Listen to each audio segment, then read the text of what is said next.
let's talk about what I read in March. So the month started off really good for me reading-wise. I took part in the backlist readathon and I got a lot done then, so I was pretty happy with my reading, but then things changed and the world shut down a bit, and I in turn also shut down.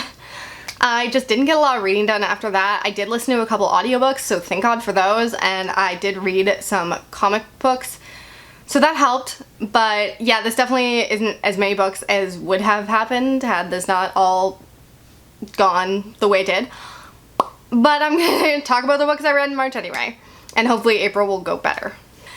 I did already talk about some of these books in the backlist readathon wrap-up, so I'm just going to show the books, say the rating that I gave them, and move on to other things. If you want to hear what I think about these books, then you can go watch that video. So first off, I DNF'd 2 books. Fire and Flood by Victoria Scott, and I Let You Go by Claire McIntosh. The Female of the Species by Minnie McGinnis, I gave 2.5 stars.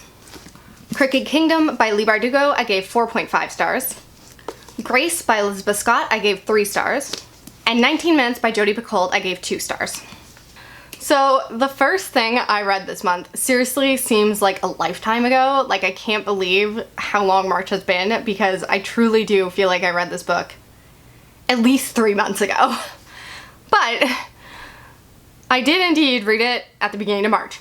So the first book I finished in the month of March was In the Woods by Tana French.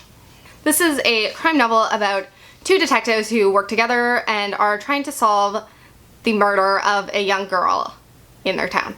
Things get complicated when it turns out that the murder may be connected to the disappearance of one of the detective's friends from many, many years ago. This book was a ride. So the first thing I want to say about this book is that I did not fully know what it was going in. I didn't know a ton about the series. I've read lots of crime series though, and therefore I assumed a couple things that I was very mistaken about. I don't feel like they're big spoilers, so I can just talk about them here because, I mean, this is just like general information I feel like you should know. I just didn't. First of all, like I said, I've read many crime stories and they always focus on the same characters. It's usually the same detective in every single book. I did not realize that this series is not like that. This series is just about the detective squad itself. It is not from the same perspective every single time. So, I actually love that idea. I just didn't know that going into this. To me, that's great because that means that there are high stakes. Like, any character could die, and that's not what happened in this book, don't worry, but like, I just think that's a great thing going forward to know that like anything could happen.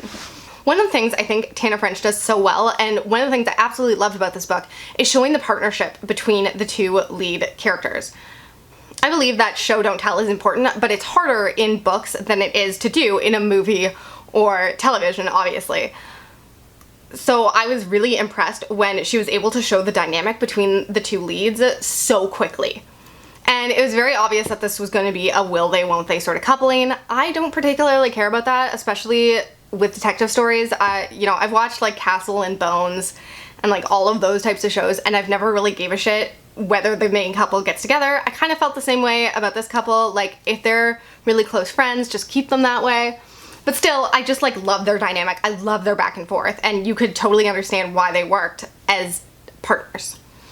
Or why it matters that these books aren't from the same perspective is because this guy, who's the main character, and it's from his perspective, he just becomes such a tool as it goes on. Like, I loved him in the first half of the book, but by the second half of the book, you're just like, oh my god. Like, I was nearly screaming into my pillow. I hated him so much. Everything he was doing was so stupid. I was so frustrated. Not only was he being a shitty detective, but he was just being a shitty ass human being. But like, the more I thought about it, the more very realistic it was. He was being a shitty ass individual in the way that I've seen many men be shitty ass individuals. Like, this was very like entitled behavior, and it's stuff I've seen in real life before. It was absolutely believable, but it didn't make it any less infuriating. So I kept thinking to myself, like, how are they gonna redeem this guy? Because I'm going to hate him come book 2. Like, I am never going to want this guy to suddenly, you know, be likable again and to work with his partner again when, like, he's being so shitty to her. But once again, I just didn't realize that these books are not all from the same perspective. So I thought she did a really good job of showing like the decline of this guy and his mental health because of everything that's happening, because of the fact that these events might be tied to his past trauma. So I thought that was really well done. Now, the major con is that the person who did this murder in the present was so fucking obvious, like unbelievably obvious. Like, I figured it out, I think, within 20% of the book. Literally from their first interaction, I was like, oh, they did it, okay. But then I was like, wow, I'm enjoying the rest of this book so much. Maybe I'm wrong. Maybe this is all, like, a red herring, a misdirect. But no, it wasn't. It was just, like, it was so bad. It was so obvious. Like, they might as well have had just, like, a big flashing red sign that said, this person did it. This is a clue. Look at this. Like, it was just... that person's scenes were written so much different than the rest of the book. Like, their dialogue was so cringy and different than every other person's dialogue. Like, every other person's dialogue felt really natural, whereas their dialogue felt really forced and stilted, and so right away, like, you knew it was them. So that was extremely disappointing, and it was extremely annoying to see this detective not get it. But like I said, like, he had a whole lot else going on. I don't know. There were also some things unsolved. I was okay with that. That doesn't bother me. I just... it was a roller coaster of emotions, but, like, I enjoyed the shit out of it. So I ended up giving it 4 out of 5 stars, and I honestly can't wait to read the rest of the series and discover more of Tana French's work because I really enjoyed this. I also finished it so fast. Like, this is like a 600-page book, and I finished it in 2 days. The next thing I read is Bind and Keep Me by Silverwood. This is a second novel in a series of smutty romance novels. I loved the first book. It was so dark and different from anything I've read, really, and I just adored it, although I will say it was just straight up porn. There was, like, no plot whatsoever, but I really enjoyed the porn. So I decided to read the second book, and it was kind of a disappointment. I gave it 3 out of 5 stars. And it was honestly just more of the same. I'm currently reading the third book in the series, and it is also just more of the same, and I'm not really impressed by it either. I feel like the reason I love the first book so much is because it was such a surprise. Like, I really wasn't expecting all that it gave me. The first book did a really good job of making each chapter, like, kind of more and more extreme. Whereas in the second book, like, I feel like we're going backwards. So, haven't loved it. It's honestly, the second and third book are just pretty much the same as the first book. It's more like kidnapping, but I do suggest checking out the first book if you can handle, like, extreme sex. The next thing I read was Cujo by Stephen King. So this is about a dog who contracts rabies and kind of terrorizes this mother and child who are trapped in a car. I listened to this on audiobook because I tried to read it on ebook and I just wasn't having any of it. I'm not a Stephen King fan. You will hear me say that in nearly every single video that I've ever made. I don't know why I keep trying, but I did again, and I rated this 3 out of 5 stars because I just didn't care. I liked the ending, I will say that, but the rest of the book I just wasn't that excited about. I found a lot of it unnecessary. Like, there were so many side stories and characters that I just didn't care about. I found every character unlikable. Like, seriously, I hated every single character. The child, I was listening to this on audiobook, and the narrator is a fully grown woman who's trying to do this little boy voice, and holy crap, did I want that kid to die. Like, it was so annoying. So, didn't love it, but I gave it 3 out of 5 stars. It's certainly not the worst Stephen King book I've read by a long shot, so... The next thing I listened to was The Exorcist by William Peter Blatty, and this was such a good experience. I was fully expecting to kind of not enjoy this at all and kind of hate it. The Exorcist is my favorite horror movie of all time. I have such sentimental feelings towards it, and so I was just, I don't know, I had such, because I know what this story looks like at perfection levels, I just was expecting this to be a letdown. Or I've never read a book after I've seen the movie, so I didn't really know how that experience would go, but man, I just loved this so much. I'm not someone who likes old books really very often, or classics, so I think because I love the movie so much, like, I could just picture all the scenes in my head, and it just made it so much fun for me. The characters were a little more fleshed out in this, which was nice. There was like at least one scene that like I love possibly even more than the one in the movie. It was an interesting experience because I feel like as I read the book, I was actually even more impressed by the movie because it was crazy how they took certain things and made it so much more coherent in the movie and showed you really how everything's connected in the movie, and they just made everything so creepy, and I just love that movie so much, and it was a really good experience reading the book. I don't know if I'd necessarily recommend it to anyone because I don't think that this is like amazing writing, but for me it was a great experience and I'm glad I did it.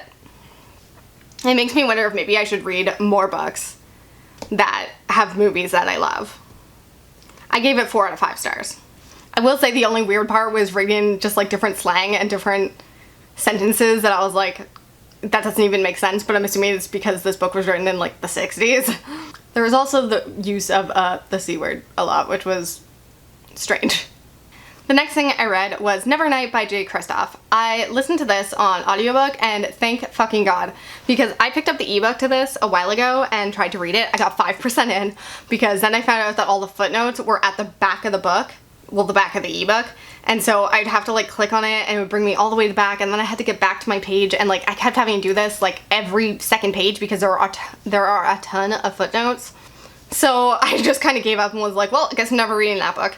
But I decided to give the audiobook a shot, and I actually really enjoyed it, and this was when everything was starting to go downhill, and so this was just something that was very entertaining for me. I'm not as obsessed with it as everyone else is. I think that has to do with the fact that I was listening to the audiobook and I'm never as connected to audiobooks as I am to reading things physically. It's this girl who goes to like an assassin school. Now, I did not understand pretty much the first third of this book because the first third is mostly just them explaining her backstory and setting up like the politics of this world. And even after the book is done, I still don't really understand her backstory. I still don't really understand the politics. I'm okay with that, it's fine. Once it got to the school though, I loved it. I love like dark academia type stories and anything that involves competitions, and it kind of reminded me of Diversion, which was weird. I did not enjoy the narrator's voice for Mia. I thought it was really strange. He did a great job with everyone else's voices, but her voice was very like little girl, and that was weird, especially for such a dark, sarcastic character. I enjoyed her character a lot. I enjoyed her dynamic with Trick, and yeah, it was just a really enjoyable story overall. But I don't know how I feel about reading the next book because I mean, I don't think it's at the school anymore. I don't really know, but I'm assuming it's more about the politics and stuff, and I don't really care about that, so I might give the audiobook a shot though. Oh, by the way, I gave Nevernight 4 out of 5 stars. And then the last book I finished this month was Gemina by Amie Kaufman and Kristoff. So this is the second book in the Illuminae files. I read the first book physically a couple of months ago and didn't love it. It was fine. I honestly didn't have a lot of feelings about it, but everyone says the audiobooks are great, so I decided to pick up the second one on audiobook. Especially because, like I said, everything was going to hell anyway. And I pretty much feel about this one the way I did the last one. It was fine. I don't understand the devotion and the love for this. Like, with Nevernight, I feel like I understand it a bit. With this, I just really don't. I will say the production value on the audiobook is crazy. Like, it's very impressive. But these books just feel so young to me. I don't know why, but they don't even really feel like they're for high school kids. They almost feel younger than that. And also, another thing that bothers me is that all the characters sound the same. Like, the 2 main characters in this book sound exactly like the 2 characters in the last book. They all talk the same way. They all have, like, the same sarcastic personality, and I don't know. I just don't love it. Honestly, if you like the first book, you're gonna like this book, because it's practically the same thing all over again. I enjoyed the last, like, 20% more than the rest of the book. It was fine. I'm going to listen to the last book on audiobook because I already got it. I got it at the same time as the second one. And sometimes it's nice to like just be able to like play apps and listen to these on audiobook, but I'm not in love with it. I don't necessarily recommend it, but I mean, lots of other people love it, so clearly I'm in the minority here. So I gave this 3 out of 5 stars. It was fun. So those were the books I read in March.